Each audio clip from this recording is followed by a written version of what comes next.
아주 우연하게도 죽은 사람의 초등학교 동창이라고 하고 어떤 사람이 찾아왔어. 타이밍이 좀 이상하죠? 이게 우연이라고 봐야 돼요?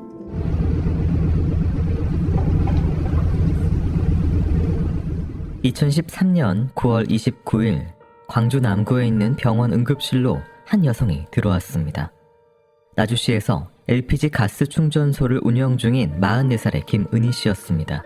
당시 은희 씨는 뒷머리 부분에 많은 피를 흘렸고 의식이 없었습니다. 그녀를 대신하여 동행한 남자가 상황을 설명했습니다.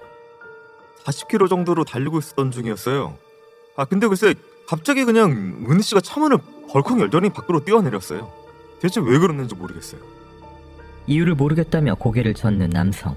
하지만 병원의 간호사는 은희 씨를 따라 병원을 찾아온 그 남자를 유심히 지켜봤습니다. 처음에는 절차를 위해서 환자와의 관계를 물어봤어요. 자기가 환자분 남편의 친구라고 했어요. 그래서 남편분 연락처를 여쭤봤는데 남편의 친구라면서 환자분 남편의 이름도 연락처도 잘 모르겠다고 하더라고요. 제가 당황스러워하고 있으니 그 사이에 말을 또 바꿨어요. 생각해보니 남편이 없다고 말이죠. 심지어 나중에 가서는 자신이 보호자라고 말하기까지 했어요. 이를 수상히 여긴 간호사는 경찰에 신고를 했고 곧 경찰이 출동해 남성에게 자세한 사고 상황에 대해 질문하기 시작했습니다. 남자의 주장에 따르면 사고 당일인 9월 29일 19시에서 19시 30분 사이 은희 씨는 함께 병원에 동행한 남성의 우쏘 승용차를 타고 이동 중이었습니다. 은희 씨는 뒷좌석에 앉아 있었다고 했습니다. 차가 가로등 주차 하나 없는 외진길에 진입했을 때 그녀가 갑작스레 차에서 뛰어내렸습니다. 실제로 해당 지점 도로에는 혈흔이 남아 있었습니다. 근데 차량의 진행도로가 아닌 반대 방향의 차선에서 혈흔이 시작됐어요. 중앙선을 넘어 시작된 혈흔이 차량 진행도로로 사선으로 형성되어 있었습니다. 그녀는 어째서 차에서 떨어졌을까? 그리고 중앙선을 가로지르며 나 있는 이상한 핏자국은 무엇을 말하고 있는 걸까? 하지만 은희 씨는 그 대답을 할 수 없었습니다. 같은 날인 29일 23시 55분 치료를 받던 그녀는 광주 동구병원에서 외상성 지주막하 출혈 및 뇌 자상으로 사망하고 말았습니다. 애엄마 소식을 듣고 제일 먼저 걱정이 된 건 그 집 애들이었어요. 불과 몇 달도 안 됐다고요. 그 집 애아빠가 돌아가셨다는 게. 그런데 이렇게 갑작스럽게 남편에 이어서 아내까지 사고를 당했다고 하니까 아이들 걱정도 되고 대체 그 집에 무슨 일이 벌어지고 있는 걸까 싶었죠. 은희 씨의 죽음 이전에 벌어졌다는 또 다른 사건. 그녀의 남편 또한 얼마 전 꺼림칙한 죽음을 맞았다는 이야기였습니다. 한 가정에서 연달아 벌어진 갑작스러운 죽음과 남겨진 아이들. 대체 은희 씨의 집에서 무슨 일이 벌어지고 있었던 것일까?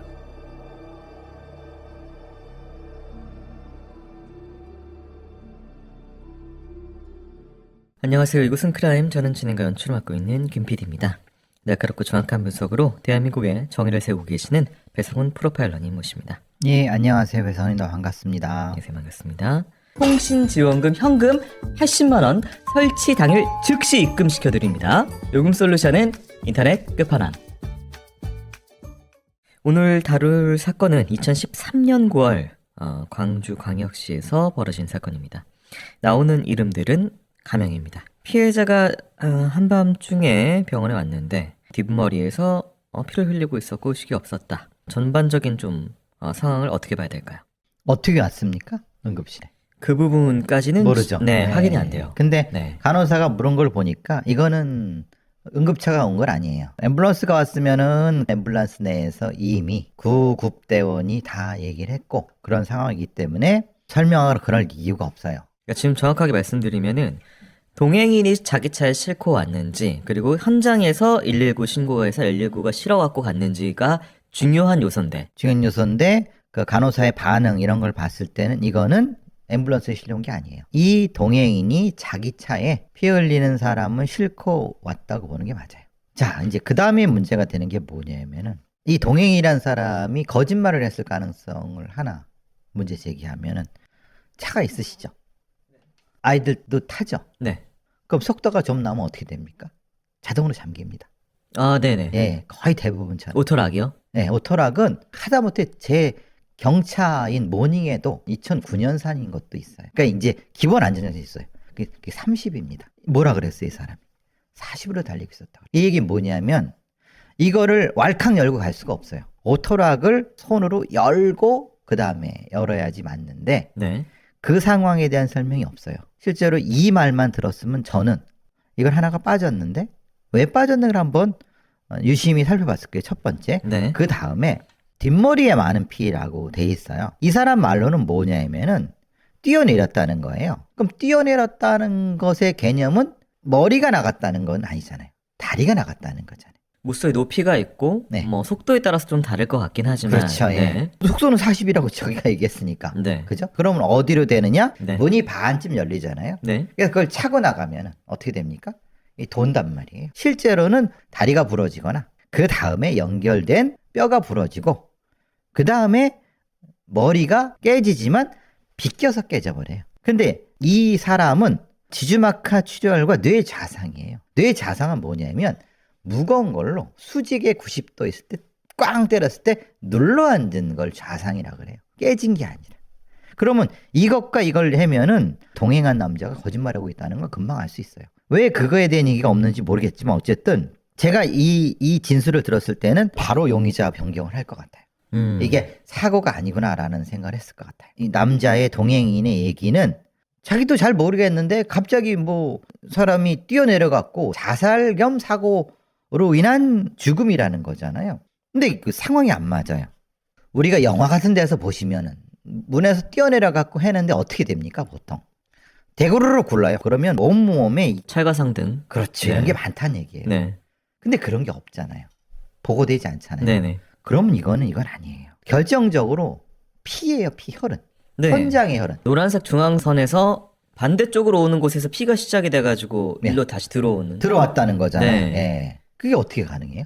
바깥쪽으로 사고자가 가거나 차가 가도 중간에 피가 있으면 안 되죠. 네. 그렇잖아요. 여기 있어. 그럼 차는 저쪽으로 갔잖아요. 그럼 후진을 해갖고 와서 실어갖고 가잖아요. 그러니까 관성에 의해서 진행 방향은 직선에 가깝게 아마 예. 돼야 되는데 차가 지금 중앙선에서 이쪽으로 가로질러 가면서 그 순간에 뛰어내려서 대구르르 일직선으로 굴러가는 경우가 아니라면 그럴 수가 없죠. 지금은 왜냐하면 이 돌아가신 분은 조수석 뒷좌석에서 뛰어내린 거예요. 갓길 쪽으로 뛰어내린 거지 중앙선으로 뛰어내린 게 아니에요. 차 우측으로 뛰어내리지 좌측으로 뛰어내리지 않았을 거예요. 그렇죠. 그러면 어떻게 피가 차 진행 방향의 대각선부터 여기 돼 있다는 거예요. 네네.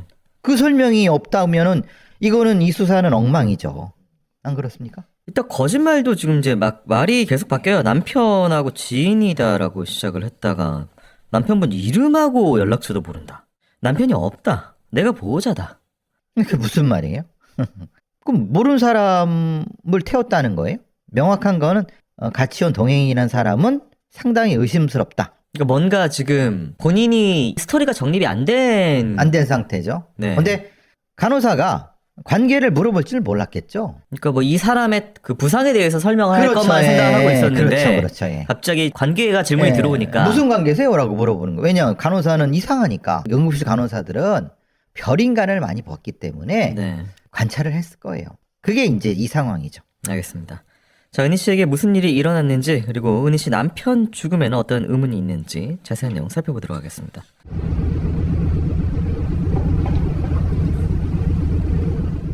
은희 씨의 죽음으로부터 시작된 경찰의 수사는 꼬리를 물어가며 또 다른 의문점을 남겼습니다. 불과 얼마 전 그녀의 남편 또한 갑작스러운 죽음을 맞이했다는 것을 알았기 때문입니다.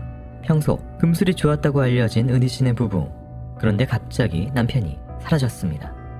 처음 문제가 발생한 건 2013년 1월 23일이었습니다. 가출 신고가 하나 있었어요. 그녀의 남편은 대수롭지 않게 집에서 나오며 밖에서 술을 마시고 오겠다고 말했어요. 그리고 선배와 술을 마시고 헤어진 것까지는 확인이 되었고요. 다만 그 이후의 행방을 확인할 수 없었습니다. 평소와 다름없이 술 한잔하고 오겠다며 나갔던 남편. 그런데 남편은 끝내 집으로 돌아오지 못했습니다. 은희 씨가 남편의 소식을 듣게 된 건 신고가 이뤄지고 2달가량이 지난 2013년 3월 14일이었습니다. 광주 광산구 서봉동에 있는 황룡강에서 찾았다고 들었어요. 근데 문제는 익사한 채로 발견되었다는 겁니다. 왜 거기서 발견되었는지 도저히 알 수가 없겠더라고요. 1월에 술을 마셨던 가게는 물론이고 집에서도 상당히 거리가 떨어진 곳이었거든요. 멀쩡히 술 마시러 간다고 한 사람이 뭐하러 그 멀리 있는 강물에 들어가겠어요? 남편의 시신은 물속에 오래 있던 상황에서 부패가 진행됐고 외부에 눈에 띄는 상흔도 확인이 안 되어 정확한 사인을 판단하기 어려운 상황이었습니다. 경찰은 피해자가 시신 발견 장소까지 갈 이유가 없어 보여 여러 가능성을 두고 수사를 진행했으나 최종적으로 극단 선택 혹은 사고사라고 판단했습니다. 은희 씨는 남편의 죽음에 관하여 명확한 이유를 알 수 없었습니다. 밝혀진 것이 없는 채로 그녀는 갑작스러운 남편의 부재를 받아들여야만 했습니다. 남편과 함께 운영하던 LPG 가스 충전소 또한 그녀 혼자 운영해야 했습니다. 그리고 그 무렵부터 한 남자가 가스 충전소를 찾아오는 빈도가 늘어났습니다. 남자는 48세 봉 씨로 사망한 남편의 초등학교 동창이라고 했습니다. 그 집 첫째 딸이 봉 씨가 엄마를 찾아오는 걸 싫어했어요. 애 엄마가 순수하게 아저씨가 가스 충전소 일을 도와주러 오는 거라고 했지만 딸이 말하기는 사실 돌아가신 아빠도 그 아저씨를 별로 좋아하지 않는다는 거예요. 그런 아저씨가 자꾸 찾아오니까 그게 싫어서 엄마한테 말했는데 엄마는 딸에게 걱정할 만한 그런 일 전혀 없다고만 말했답니다. 봉 씨는 혼자 일하는 은희 씨를 돕겠다며 가스 충전소에 잡일을 도왔습니다. 은희 씨와 봉 씨는 서로 존댓말을 하는 사이였습니다. 그녀는 큰딸의 우려대로 남편의 친구와 적당한 거리를 두는 듯 했습니다. 그리고 6개월이 지났을 무렵 그 일이 벌어졌습니다.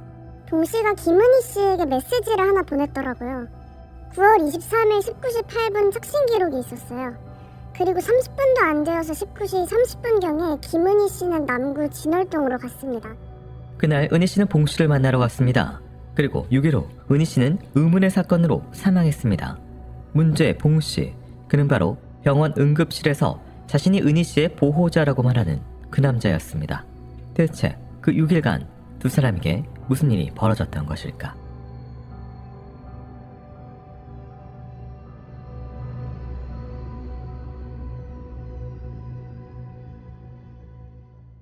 박찬욱 감독 영화의 스토커 같은 경우도 그렇고 갑작스러운 죽음 뒤에 찾아오는 사람이 나오는데 하필 그때 남편의 죽음도 좀 석연치 않은데 지금 동창이라고 하는 남자가 나타나고 그 사람이랑 이제 같이 있다 결국 그 사람이 싣고 왔습니다. 이런 상황인데요. 일단 남편의 사건 갑자기 황룡강에서 발견이 됐습니다. 2달 뒤에. 정황도 없고 동기도 없고 거리도 뭔가 좀 이상하고 이거 어떻게 봐야 될까요? 그런데 자살로 처리했어요. 자살 혹은 사고사다 그러고 그냥 네. 정리했습니다. 이게 말이 됩니까? 많은 분들이 착각하고 계시는 게 변사 사건이 나면은 대부분 다 죽음의 원인을 찾을 거라고 생각하는데 그건 천만의 말씀입니다. 이게 물론 13년 전에 얘기죠. 2013년이니까 굉장히 억울하죠. 경찰을 믿고 수사기관을 믿고 맡겨놨는데 아무런 증거를 못 찾은 거 아니에요. 그러니까 그냥 자살이라고 처리해버린 거예요. 자살 혹은 사고사. 그럼 사고라 하면 어떻게 사고가 났는지에 대한 설명이 필요하잖아요. 황룡강에서 찾았는데 어떻게 익사가 됐는지에 대한 설명이 없어요. 1월이면 굉장히 물이 찰 거고 그리고 술 마신 가게랑도 굉장히 좀 그렇죠. 걸어가기도 애매한 먼 거리였고 아니 1월에 다 얼은 강에 거기서 얼어 죽었다. 설명을 해야 되는데 설명이 없어요. 물에 빠져갖고 그냥 있었는지 아니면 거꾸로 어디서 죽었는데 갖다가 던진 건지 그 설명을 안 하고 자살이라고 하면은 그 이 사건 기록은 도대체 어디서 어떻게 확인해야 될까? 이게 참 답답한 거죠. 그러니까 이런 억울한 죽음도 있을 수 있어요. 남편의 사건 관련된 것은 2곳에 그 한 줄씩만 나와 있습니다. 판결문에 죽었다라는 것하고 기사 하나에 경찰이 모든 가능성을 열어두고 수사를 하고 있다. 이 2개만 있고 그 외에 디테일한 아무런 정보가 그러니까요. 없습니다. 어쨌든 왜 이게 연결되는가? 하필 이 사람은 적지 않은 이권을 가지고 LPG 충전소를 운영했어요. 네. 사실 아시다시피 LPG 충전소는 2013년도에서도 최소한 몇 억은 있어야지 할 수 있는 거예요. 근데 아주 우연하게도 죽은 사람의 초등학교 동창이라고 하고 어떤 사람이 찾아왔어. 그리고 별로 달갑지는 않지만 뭐 그냥 알바해주겠다고 하면서 이런 사람이야. 이게 우연이라고 봐야 돼요? 타이밍이 좀 이상하죠? 네. 이럴 수 있죠? 왔다 갔다 사람이 죽었네? 근데 여기 보니까 여자 혼자네? 어떻게 해볼까? 라고 이럴 수도 있는 거고. 아예 최악은 그 남편을 죽인 놈이 와서 이럴 수도 있는 거고. 이 가능성은 여러 가지 가능성이 있을 수 있어요. 지금 이제 사망한 남편 같은 경우에는 이 봉씨라고 하는 48세 새로 나타난 남자를 별로 좋아하지 않았다라는 이야기를 큰딸의 진술로 확인할 수 있었습니다. 예, 근데 어쨌든 본인은 갑자기 나타나서 계속 예. 일을 도와줬고 딸은 좀 싫어했다. 그러니까 이제 알바 하겠다고 하니까 네. 굳이 뭐 내칠 이유도 없잖아요. 알바생 구하는 것처럼 하는 거니까 네. 이렇게 된 것 같은데 그러기엔 너무 결과가 너무 네. 심각하죠. 예. 9월 23일 날 연락을 받고 30분도 안 돼서 나갔습니다. 그러고 나서 6일 뒤에 사망을 한, 그 전까지 존댓말 쓰는 관계였고 따로 뭐 이렇게 딱히 만남을 갖고 이렇게 한 거리를 두고 있는 상황이었는데, 나가서 뭐 만난 이후에 되게 빨리 이게 뭐가 됐으면은 수사 방향은 사실 이제 좀 포커스가 되는 부분이 있을 것 당연히 같은데요. 그렇죠. 그러니까 이게 참 안타까운 게 시체로 발견됐으면은 부검실로 가는 거예요. 근데 그 응급실로 가버리면은 치료를 하다가 증거를 다 놓쳐버려요. 이 사건도 의심스러운 사람이 죽어가는 사람은 싫고 응급실로 와서 치료하갖고 뭐 하는 과정에 그날 오후에 돌아가셨어요. 그럼 증거가 어떻게 됐을까요?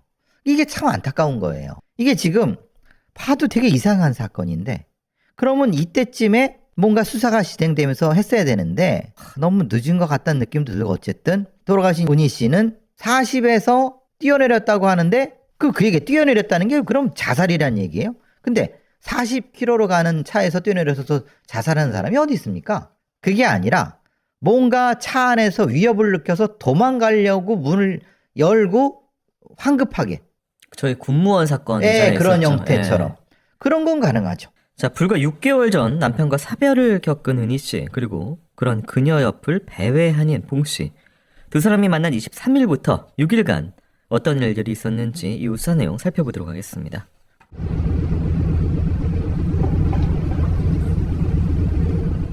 자녀들의 말에 의하면 은희 씨는 29일 사고가 발생하기 며칠 전부터 평소와 다른 모습을 보였습니다.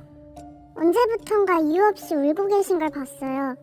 큰방 침대에서도 눈물을 흘리셨고 저희한테 보이지 않으려고 그러셨는진 몰라도 울면서 밖으로 나가시던 일이 많았어요.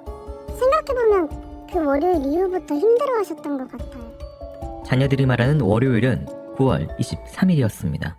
그리고 그날은 은희 씨가 남편의 친구라는 봉 씨를 만나러 나갔던 날이었습니다. 23일 무슨 일이 있었는지는 모르나 이후 29일 사건이 발생하기 전까지 은희 씨와 봉 씨 사이에는 6번의 짧은 통화가 있었습니다. 대부분 1분 미만의 연락이었고 통신 기록에 따르면 봉 씨가 몸은 어떠세요? 내일 만나요. 할 이야기가 있어요 등 지속적으로 메시지를 보낸 것이 확인됐습니다. 또한 그가 23일 은희 씨에게 보냈던 메시지 내용도 확인할 수 있었습니다. 오프 한잔 하실래요? 가스 충전소에 잡일을 도왔을 때처럼 여전히 친절한 듯한 봉 씨. 하지만 그의 휴대폰에는 보내지 않고 임시 저장된 또 하나의 메시지가 있었습니다. 9월 26일 18시 55분 작성된 메시지였습니다. 30분대로 안 오면 집으로 갈 거예요. 딸들 앞에서 창피사 하기 싫으면 기다리고 있어요. 그가 말하는 창피가 무엇인지, 또한 그녀를 부르는 이유가 무엇인지도 알 수 없지만 23일 이후 봉 씨 역시 무언가 달라져 있었습니다. 그렇다면 사건 당일엔 무슨 일이 있었을까? 그날 저녁 은희 씨는 자녀들에게 세탁물을 찾아오겠다며 외출했습니다. 하지만 그녀는 세탁소가 아니라 은행으로 향했습니다. 그녀가 은행 ATM기 앞에서 현금을 인출하는 모습이 확인됐습니다. 그리고 몇 시간이 지나 그녀는 응급실에 나타났고 결국 사망하고 말았습니다. 그 사이 그녀는 어디에 있었을까? 그날 저녁에 저랑 호프에서 한잔 했습니다. 봉 씨는 사건 당일에도 은희 씨와 함께 술을 마셨다고 했습니다. 혹시 그날 만취해 은희 씨가 도로로 뛰쳐나간 것일까? 은희는 말수도 적었고 술을 즐겨 마시는 사람이 아니었어요. 맥주 한 잔 정도를 마시면 술 마시는 걸 멈췄거든요. 술이 약한 편이었고요. 그렇다고 술을 마셨다고 해서 특별히 언행에 변화가 있거나 그런 애는 아니었어요. 30여 분간 술을 마신 두 사람은 봉 씨의 차를 타고 이동했다고 했습니다. 봉 씨의 말에 따르면 은희 씨의 가스 충전소에 우편물이 쌓여 있으니 그걸 가지러 가기 위함이었다고 했습니다. 하지만 사건 당일 은희 씨의 혈흔이 남은 장소는 두 사람이 머물던 호프집에서 곧장 가스 충전소를 향하는 길이 아니었습니다. 광주 남구에서 나주에 위치한 은희 씨의 가스 충전소를 향하는 길은 위쪽 도로를 이용하는 것이 보편적이었습니다. 하지만 봉 씨의 차량은 인적이 드물고 가로등마저 없는 우회 도로로 향했습니다. 은희 씨도 알고 있는 길이었어요. 죽은 남편의 지인이 그 방향에 살았으니까 종종 돌아서 가기도 했을 거예요. 시간이 조금 더 걸리고 돌아가는 길이라 그렇지 그 길도 가스 충전소로 향하는 길이었다고요. 우회 도로로 진입하고 얼마 채 되지 않았을 때 아무런 징조 없이 갑작스럽게 은희 씨가 차문을 열고 뛰어내렸다는 봉씨. 과연 어디까지가 진실일까?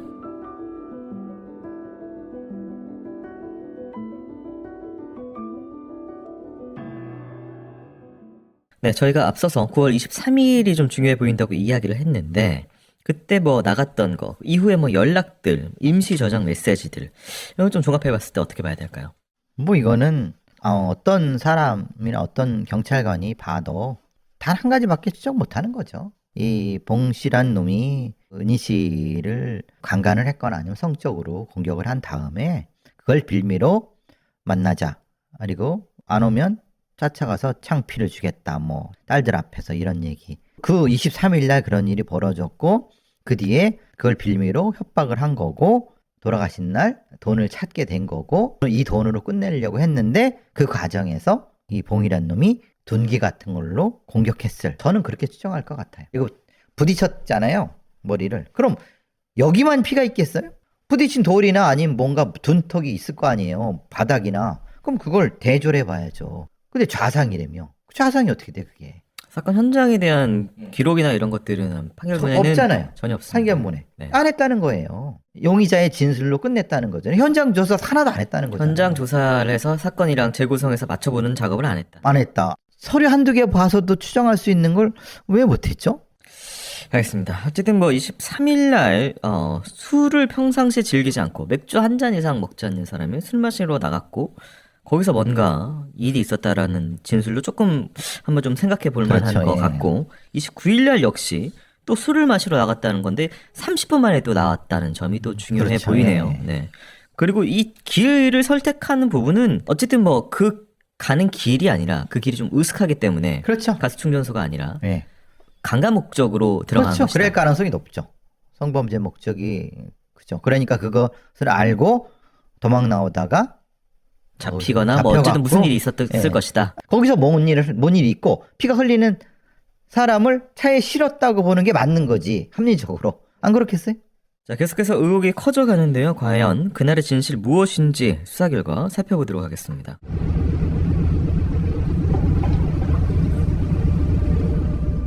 사건을 수사하던 경찰은 혈흔 외에 또 다른 흔적을 발견했습니다. 봉 씨의 무쏘 차량 뒷좌석에서 은희 씨의 음모가 발견됐습니다. 이를 통해 문제의 시작이 되는 9월 23일 월요일에 대한 경찰의 신문은 강해졌습니다. 월요일, 봉 씨는 광주 남구에 있는 호프집에서 은희 씨와 2시간 40분가량 함께 술을 마셨다고 했습니다. 그리고 광주 서구에 있는 노래방으로 장소를 옮겨 자정까지 8병 이상의 맥주를 나눠 마셨다고 진술했습니다. 평소 맥주 한 잔만을 마신다던 은희 씨가 유독 그날 그렇게나 많은 술을 마신 이유는 무엇일까? 그리고 그녀의 과음 외에도 해소되지 않는 의문이 더 있었습니다. 선생님, 제가요 수년간 빠짐없이 영업 장부를 작성해 왔어요. 손님이 왔다 가면 전부 이 장부에다가 기록해 왔다고요. 근데 말씀하시는 23일 월요일에는 보시다시피 단체 손님만 있었다고 기록되어 있잖아요. 보시면 그 커플 손님이 왔다 가셨다는 방에는 아무런 기록도 남아있질 않아요. 봉 씨의 진술과는 달리 노래방에는 월요일 그들이 다녀간 기록이 없었습니다. 두 사람이 노래방에 가지 않았다면 그 공백의 시간 동안 무슨 일이 있었을까? 봉 씨는 노래방을 다녀온 다음 광주 남구의 한 공터에 차량을 세웠다고 했습니다. 그는 단순히 술에서 깨기 위해 그곳에 주차했다고 말했습니다. 그러나 사망한 은희 씨의 차내에서 봉 씨의 체액이 검출되었다는 결과가 확인되자 봉 씨는 진술을 바꿨습니다. 남녀가 술에 취하고 한 공간에 함께 있으니까 뭐 어쩌다 보니까 자연스럽게 관계를 가졌습니다. 봉 씨는 술에 취해 몸을 가누지 못하는 은희 씨가 있는 뒷좌석으로 이동했다고 했습니다. 은희 씨가 왜 이러세요? 이러시면 안 돼요라며 거부 의사를 표현했습니다. 하지만 봉 씨는 그런 말을 그냥 하는 말로 생각했다며 한거불능 상태인 은희 씨의 바지와 속옷을 강제로 벗기고 성폭행했습니다. 그날 이후 봉 씨는 은희 씨에게 지속적으로 문자 등 연락했으나 은희 씨는 네, 망운가요? 애들 때문에 갈 수 없어요 등 단답을 하며 봉 씨를 피하는 모습을 보였습니다. 그런데 어찌된 일인지 29일이 되었을 때 두 사람은 다시 만났습니다. 둘은 다시 술집에서 만났고 30분 만에 나와 같은 차를 탔습니다. 봉 씨는 40km 속도 달리던 중에 김은희 씨가 뛰어내렸다고 말했어요. 실제로 그 의회도로라 부르는 도로를 확인해 보면요. 봉 씨가 방향을 튼 사거리 교차로에서 사고 지점은 500m 거리입니다. 소요 시간은 1분 30초쯤 되고요. 그 사이 동안 언덕을 지나서 내리막길 끝 지점에는 또 철길이 있어요. 철길을 지나도 방지턱이 나타나고 또 몇 미터 뒤에 또 다른 방지턱이 나타나거든요. 철길과 연이은 방지턱 때문에 시속 50km 이상은 내기 어렵죠. 도로의 특징을 생각하면 느긋한 속도로 진행해야 했을 무쏘는 중앙선을 넘은 상태로 돌연 은희 씨가 추락했고 핏자국은 다시 중앙선을 넘어 진행도로로 이어졌습니다. 사망한 은희 씨의 질 안에서 봉 씨의 책은 언제 남게 된 것일까? 봉 씨의 말은 신뢰하기 어려운 상황에서 진행된 1심. 하지만 1심의 결과에 유족들은 충격을 받고 무너질 수밖에 없었습니다.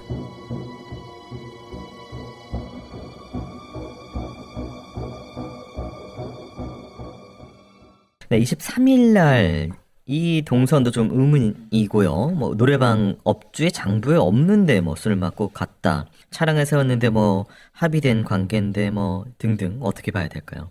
노래방에 안 간 건 명확하죠.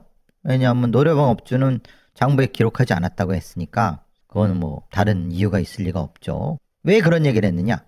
여자가 많이 취했다라고 하는 것을 강조하기 위해서 그런 거잖아요. 노래방에서 8병 이상 먹었다고 했다고 그래서 나눠서. 네. 그럼 최소한 4병씩 먹었다는 거잖아요. 그게 많이 취했다는 얘기겠죠. 노래방 업주는 그런 사람 온 적이 없다. 그러니까 둘 다 취해서 어쩌다 보니 성관계를 가졌다. 그렇죠. 예.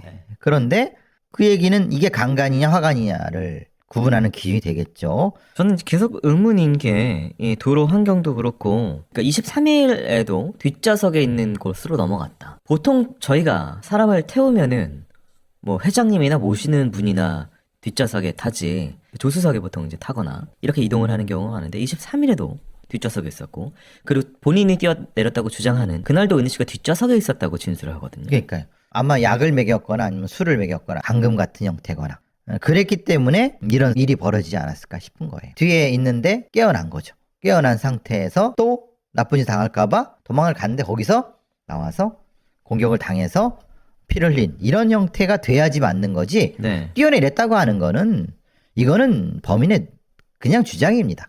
29일 날 이 같이 차를 탔다는 것 자체도 저는 의문인 게 그 무쏘거든요. 23일 날 본인이 강간당한 그 무쏘에 그 뒷자리에 똑같은 뒷자리에 또 탄다 자의로. 근데 이제 그거 가는 거는 돈을 찾았던 것 때문에 그런 것 같아요. 돈을 주고 네. 끝내자. 아 이제 끝났다고 생각해서 끝났다고 해서 마지막 한 번을 돈 주고 끝내자라고 해서 피해자가 타지 않았을까 싶어요. 그러니까 탔는데 감금을 당한 거죠. 그렇게 보는 게 맞는 것 같아요. 왜 돈을 찾은 이유가 설명이 안 되잖아요. 돈을 찾은 이유와 그 차를 탄 것은 연관이 될 수밖에 없는 거죠. 자 그렇다면 재판 어떻게 진행됐는지 살펴보기 전에요. 전하는 말씀 듣고 오도록 하겠습니다.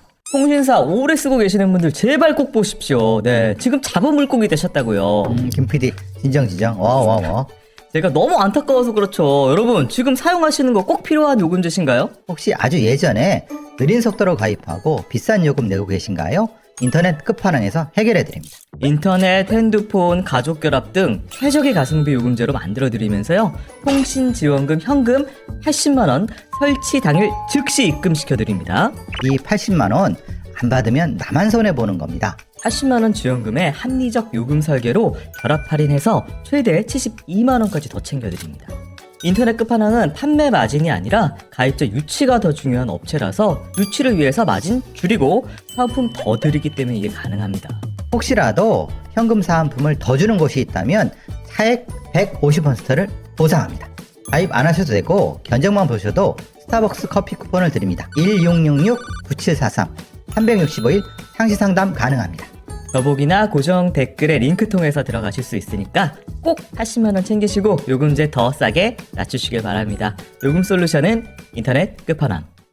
네, 1심부터 먼저 살펴보도록 하겠습니다. 1심은 강간, 감금, 치사라는 두 부분으로 기소가 되었습니다. 강간죄 부분 살펴보도록 하겠습니다. 피해자는 9월 23일 호프 한잔 하자는 피고인의 제안을 받고 자유로운 의사로 함께 술을 마신 후 피고인의 승용차에 탔던 것으로 보이고 피고인은 성관계를 위하여 피해자 쪽에 팔걸이를 내려 머리에 받쳐주었다고 진술하고 있어 이 행동이 강제로 성관계를 시도하는 사람의 행위 양태로 보기 어렵고 피해자가 왜 이러세요라고 말했다는 것 외에 성관계에 관하여 어떠한 반응을 보였는지 알 수 있는 아무런 자료가 없다. 직접 증거가 없고 정황 증거만 있는 이 사건에서 피고인의 진술이 신빙성이 부족하다는 사정만으로 죄의 성립을 보기 어렵다. 강간죄 무죄가 나왔고요. 감금치사입니다. 피해자가 평소에도 사거리 입구에서 좌회전해 가스 충전소로 가는 길을 이미 알고 있었고 가스 충전소로 갈 때까지 피고인이 피해자에게 사과하는 모습을 보인 것으로 보아 피고인이 우회 도로로 운전하여 갔다는 사정만으로 피해자가 다시 강간당하리라 위험을 느꼈을 것으로는 보이지 않고 안타깝게도 피해자가 사망하여 피해자의 진술을 들을 수 없는 이 사건에서 피해자가 피고인에게 차량 운행을 멈추라거나 차에서 내려달라는 요구를 하였는지에 관하여 알 수 있는 아무런 자료가 없고 피해자는 습관적으로 무쏘 승용차의 뒷좌석에 탔고 사건 당일에도 뒷좌석에 있어 스스로 무쏘 승용차의 잠금 장치를 열 수 있었으며 추락 장소는 철로를 통과한 직후이고 방지턱이 2개 있어 속도가 0에 가깝게 줄어드는 구간 직후로 피해자가 속도가 줄어드는 것을 느끼고 안전하다고 생각하여 아무런 하차 요구 없이 스스로 뛰어내렸을 가능성도 배제할 수 없는 등의 사정에 종합하여 보면 감금죄를 인정할 증거가 없는 이상 감금죄의 성립을 전제로 하는 감금취사죄 또한 이를 인정할 수가 없다. 종합적으로 무죄가 선고가 됐습니다. 그리고 2심에서 강간죄만 유죄로 중강간죄로 인정해서 징역 3년이 선고가 돼서 징역 3년이 최종 선고가 되고 결국 치사죄, 감금치사죄는 무죄가 선고됐습니다. 제가 늘 말씀 것처럼 현장에 있는 증거, 크라임 리컨스트럭션 다 무시된 사건이. 핵심적인 거는 본인이 뛰어내렸다는 거잖아요. 그거는 변하지 않는 진실처럼 여기 기재가 돼 있어요. 그럼 뛰어내렸다고 하면 몸에 남은 뭐가 있어야 되는 거 그걸 확인했어야죠. 응급실에 들어왔을 때 이 사람의 흙이 얼마나 묻었는지 더 큰 거는 이걸 부검을 했으면 뇌 자상과 관련된 이 충격의 각도 이런 걸 다 계산해 보면 이거는 뛰어내린 게 아니라 둥기로 맞은 건데 그것과 적하혈흔인지 낙하혈흔인지 다른 혈흔인지 비교해 갖고 재구성을 해야지. 범인이 말한 대로 뛰어내려 갖고 해서 그럼 뛰어내렸는데 어떻게 저렇게 혈흔이 가? 그거 설명이 하나도 없잖아요. 기본적으로 범인의 말만 믿고 그냥 그 다음에 그래서 형성된 기소가 감금치사한 거예요. 왜? 감금치사는 뭐냐? 뛰어내렸다는 걸 전제한 거예요. 그러니까 문이 잠겼다는 전제하에서 문을 열고 뛰어내렸다는 걸 하기 때문에 아무 의미 없는 수사를 하고 재판을 해버렸으니 무죄가 나오는 건 되게 당연한 거고 강간죄 부분이 그나마 유죄가 나온 건 범인이 말 실수를 한 거예요. 뭐라고 했냐면 왜 이러세요? 그렇죠. 이걸 했다고 한 거예요. 네. 그 말을 안 했다고 하면 이거 강간죄도 성립이 안 돼요. 왜냐?